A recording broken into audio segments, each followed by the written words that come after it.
আসসালামু আলাইকুম। হ্যালো বন্ধুরা, কেমন আছো? আশা করি সবাই ভালো আছো। আমিও ভালো আছি। তা বন্ধুরা, একটা দুঃখের বিষয়, আমি একটা ব্লগ দিতে পারিনি। তার কারণ হচ্ছে আমার মোবাইলটা একটু প্রবলেম ছিল বন্ধুরা।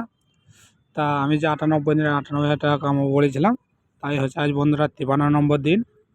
ওই যে আমি একদিন ব্লগ দিতে পারিনি, কারণ হচ্ছে যে আমার মোবাইলটা কিছু প্রবলেম হয়েছিল। ওই জন্য আমি ভিডিও বানাতে পারিনি। তা দেখো, আজকে আমি সকাল সকাল এখন চলে এসেছি কাজে। তাই কাজের জন্য বেরিয়ে গেছি। তারপর দেখো, কাজে যাওয়ার পর আমাদের এখন কাজ হচ্ছে এখন মশলা মাখানো। তাই আমাদের মশলা মাখাচ্ছে। তারপর এইদিকে আমি এখন গাঁথনি করার জন্য প্রস্তুতি নিয়ে নিয়েছি। এদিকে আমাদের গাঁথনিও হচ্ছে, গাঁথনি করার কাজ চলছে। আমি এখন গাঁথনি করছি। তারপর গাঁথনি করার পর কাজ দেখো বন্ধুরা, এই যে সুন্দরী মারা, চেন্নাই এইভাবে সুন্দরী মারতে হয়। দেখে নাও, আমরা এইভাবেই। তো বন্ধুরা, আজকে আমার কাজ অতটাই ছিল। গাঁথনি গাঁথনি হয়ে যাওয়ার পর অতটাই কাজ ছিল বন্ধুরা। তো আবার একটা তোমাদের সাথে পরে ব্লগে আবার আসছি, দেখা হচ্ছে। তো বন্ধুরা, সবাই ভালো থেকো, সুস্থ থেকো। আর একটা পরে ব্লগে আসছি।